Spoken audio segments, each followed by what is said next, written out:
और इस वीडियो के अंदर हम डिस्कस करेंगे बी की प्रेजेंट फॉर्म इज़, एम और आर के बारे में कि ये कहाँ कहाँ पे यूज़ होते हैं और किस तरह से ये हेल्पिंग वर्ब और मेन वर्ब के तौर पे काम करते हैं। और अगर आपको मेन वर्ब और हेल्पिंग वर्ब के दरमियान डिफरेंस नहीं पता तो इस वीडियो के अंदर हम वो भी डिस्कस करते चलेंगे, तो वीडियो को लास्ट तक ज़रूर देखें। इस, एम और आर को डिफरेंट सिचुएशन में यूज़ करने से पहले ये जानना बहुत ज़रूरी है कि ये कौन से नाउन और कौन से प्रोनाउन के साथ यूज़ होते हैं। जैसा कि इज़ यूज़ होता है ही, शी, इट के साथ, और जितने भी सिंगुलर नाम हैं या सिंगुलर सब्जेक्ट हैं उनके साथ इज़ यूज़ होता है। वी, यू, दे और जितने भी प्लूरल नाम हैं या प्लूरल सब्जेक्ट हैं उनके साथ आर यूज़ होगा। और एम का इस्तेमाल सिर्फ आई के साथ किया जाता है। ये कुछ एग्जाम्पल हैं सिंगुलर काउंटेबल नाउन की जिनके साथ इज़ यूज़ होगा और प्लूरल नाउन की जिनके साथ आर यूज़ होगा। और एम का यूज़ सिर्फ आई के साथ होता है, तो आप इसको पॉज करके या फिर वीडियो का स्क्रीनशॉट लेके तो देख सकते हैं इसको। कोई बहुत मुश्किल बात नहीं है, आई होप कि आपको आसानी से समझ आ जाएगा। तो अभी तक हमने देखा कि इज़, एम और आर का इस्तेमाल प्रेजेंट टाइम के अंदर होता है। पास्ट टेंस के लिए हम वाज पर यूज़ करते हैं और इसी तरह फ्यूचर के लिए हम कुछ और यूज़ करेंगे। अब देख लेते हैं कि इसका यूज़ कहाँ कहाँ पे होता है। फर्स्ट यूज़ है नो एक्शन यानी स्टेट ऑफ बीइंग, यानी जगह, लोगों और चीज़ों को डिस्क्राइब करने के लिए हम स्टेट ऑफ बीइंग का यूज़ करते हैं।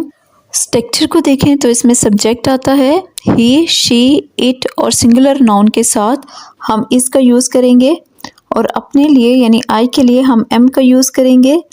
दे, वी, यू और जितने भी प्लूरल नाउन हैं उनके साथ हम आर का यूज़ करेंगे। और प्लस इसके साथ हम कुछ भी कह सकते हैं, यानी या तो वो एडजेक्टिव होगा, एडजेक्टिव फ्रेज भी हो सकता है, नाउन हो सकता है या नाउन फ्रेज भी हो सकता है, यहाँ तक कि प्रेपोजिशन फ्रेज भी हो सकता है। So we use is, am, are to describe a person, place or thing in the present time. Use is, am, are according to the subject and describe how the subject is. For example, I am smart. I am क्या है? मैं हूँ। Smart. I am smart. मैं smart हूँ। I am very hard working. I am मैं हूँ very hard working, बहुत मेहनती। I am happy. I am मैं हूँ happy, कैसा हूँ? खुश हूँ। यानी सब्जेक्ट को डिस्क्राइब कर रहा है कि सब्जेक्ट कैसा है हमारा, स्मार्ट है, हार्ड वर्किंग है और हैप्पी है। यहाँ पे हमने एडजेक्टिव और एडजेक्टिव फ्रेज को यूज़ किया है। इसके अलावा हम एडजेक्टिव कम्प्लीमेंट को भी इस एडजेक्टिव के साथ यूज़ कर सकते हैं, जैसा कि I am happy for your promotion. I am यानी मैं कैसा हूँ? खुश हूँ। स्टेट ऑफ बीइंग को बता रहा है कैसा है सब्जेक्ट, खुश है, तो ये एडजेक्टिव है। फॉर योर प्रमोशन ये एडजेक्टिव को यानी हैप्पी को मज़ीद डिस्क्राइब कर रहा है कि वो प्रमोशन की वजह से खुश है, तो इसे एडजेक्टिव फ्रेज कहा जाता है। I am sad to see this. I am focused for the match. यहाँ पे हमने स्टेट ऑफ बीइंग को पढ़ा कि स्टेट ऑफ बीइंग क्या होता है, किसी के होने की हालत होती है कि कैसा है सब्जेक्ट, और इसका हमने इस्तेमाल एडजेक्टिव के साथ पढ़ा और एडजेक्टिव कम्प्लीमेंट के साथ पढ़ा।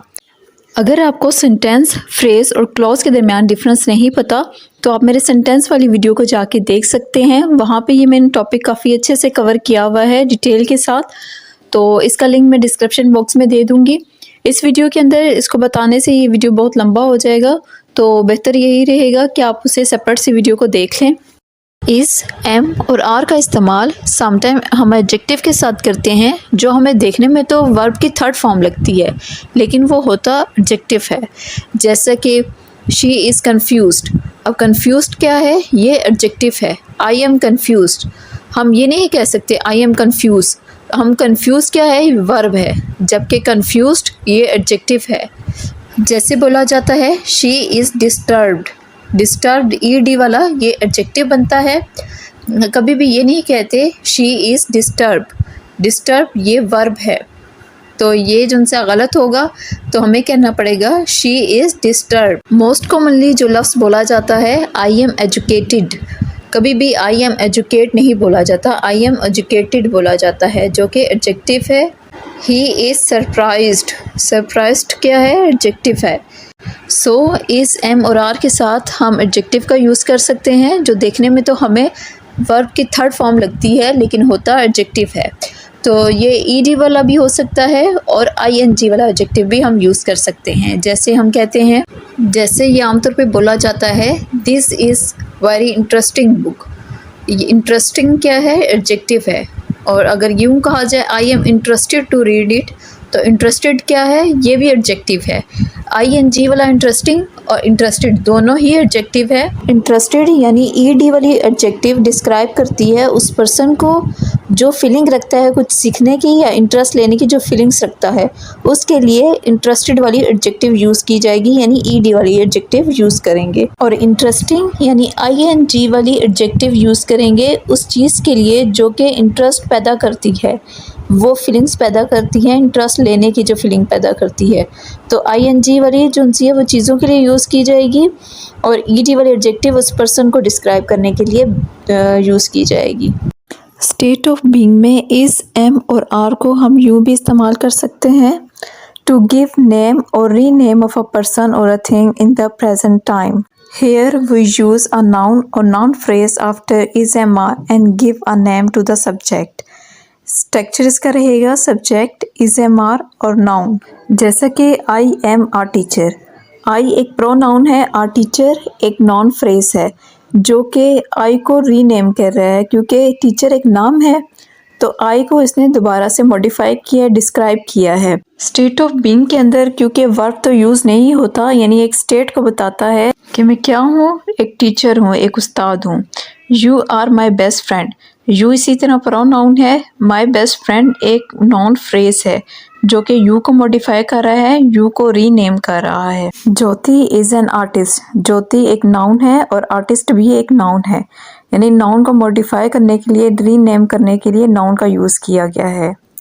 I am an English teacher, इस एम और आर के फ़ौरन बाद हम नाउन या नॉन फ्रेज का यूज़ करते हैं और फिर हम अपने सब्जेक्ट को एक नाम देते हैं। Rahul is a dancer, a dancer एक नॉन फ्रेज है जो कि इसके फ़ौरन बाद यूज़ हुआ है और जो हमारा सब्जेक्ट है राहुल, उसको नाम देने के लिए हमने डांसर का लफ्ज़ यूज़ किया है।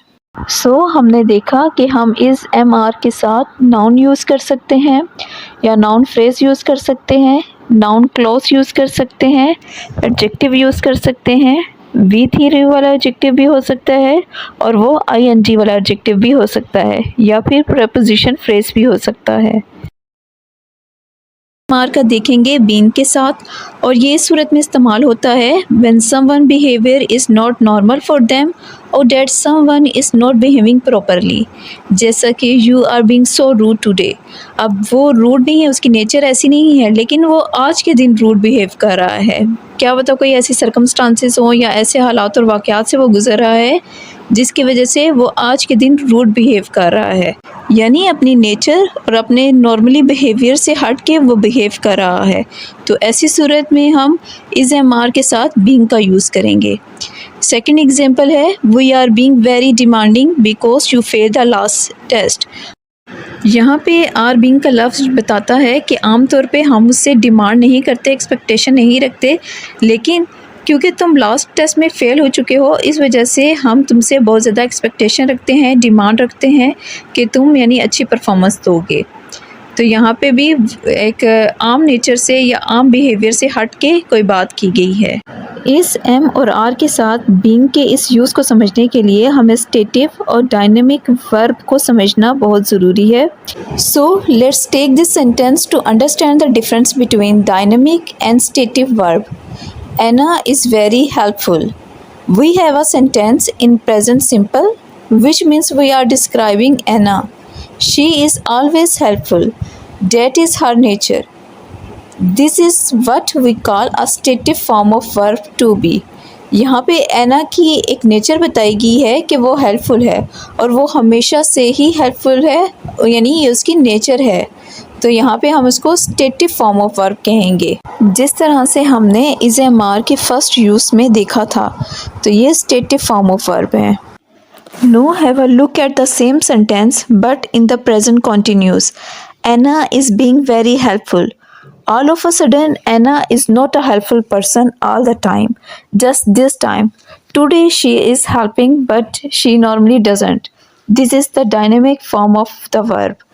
आमतौर पे एना जो सी हेल्पफुल नहीं है, उसकी ऐसी नेचर नहीं है कि वो किसी की हेल्प करे, लेकिन आज के दिन उसके नॉर्मल बिहेवियर में कोई चेंजिंग आई है जिसकी वजह से वो दूसरों की हेल्प कर रही है, तो इसे डायनामिक फॉर्म ऑफ वर्ब कहा जाएगा।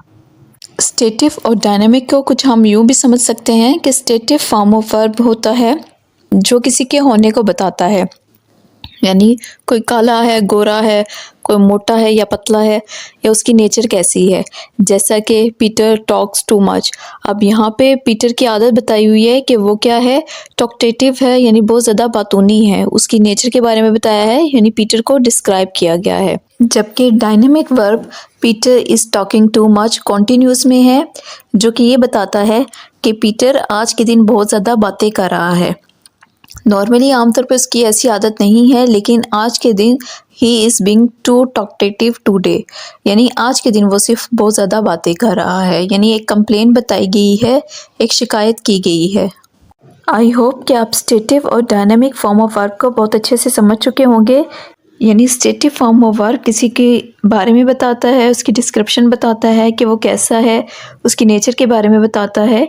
जबकि डायनामिक फॉर्म ऑफ वर्ब के अंदर जब नॉर्मल बिहेवियर से हट के कोई चेंजिंग होती है, उसके बारे में बात की जाती है। इस एम और आर को प्रेजेंट कॉन्टिन्यूस टेंस के अंदर भी यूज़ किया जाता है। The third use of is am are is to use them in the present continuous tense to talk about an action that is happening in the present. अगर आपको tense के बारे में नॉलेज होगी तो आपको पता होगा कि प्रेजेंट कॉन्टिन्यूस में ऐसे एक्शन के बारे में बात की जाती है जो कि हो रहा होता है प्रेजेंट टाइम के अंदर, यानी प्रोसेसिंग में होता है। In the first two uses this word work as the linking verb, जिसे मेन वर्ब भी कहा जाता है, and here they work as an auxiliary verbs, यानी हेल्पिंग वर्ब भी जिसे कहा जाता है। जिस तरह से हमने फर्स्ट यूज़ के अंदर पढ़ा था आई एम स्पेनिश, यानी यहाँ पे एम का इस्तेमाल आई को और स्पेनिश को जोड़ने के लिए यूज़ किया गया था, तो यहाँ पे ये एम लिंकिंग वर्ब यानी मेन वर्ब का काम कर रहा है। ही इज़ सैड, अब यहाँ पे इस जो सा ही और सैड को जोड़ने का काम कर रहा है, लिंकिंग वर्ब का काम कर रहा है, मेन वर्ब का काम कर रहा है। My sister is a nurse, और यहाँ पे भी एक ही वर्ब यूज़ हुआ है इज़, जो कि लिंकिंग वर्ब का काम कर रहा है, यानी मेन वर्ब का काम कर रहा है। जबकि प्रेजेंट कॉन्टिन्यूस के अंदर is am are as an auxiliary verb use होगा, यानी हेल्पिंग वर्ब के तौर पे यूज़ होगा। जैसा कि I am talking to you, am यहाँ पे ऑक्सिलरी वर्ब है यानी हेल्पिंग वर्ब है, और टॉकिंग यहाँ पे मेन वर्ब है जिसके साथ आई एन जी लगा है। दूसरी एग्जाम्पल के अंदर we are reading this post, sorry you are reading this post, और यहाँ पे ऑक्सिलरी वर्ब है, हेल्पिंग वर्ब है, और रीडिंग यहाँ पे मेन वर्ब है जिसके साथ आई एन जी लगा है। We are working on a project, are यहाँ पे ऑक्सिलरी वर्ब है यानी हेल्पिंग वर्ब, और वर्किंग यहाँ पे मेन वर्ब है। They are mocking you, she is living with me, mocking और लिविंग यहाँ पे मेन वर्ब है, आई एन जी इनके साथ लगा है, और आर और इज़ ऑक्सिलरी वर्ब है यानी हेल्पिंग वर्ब है।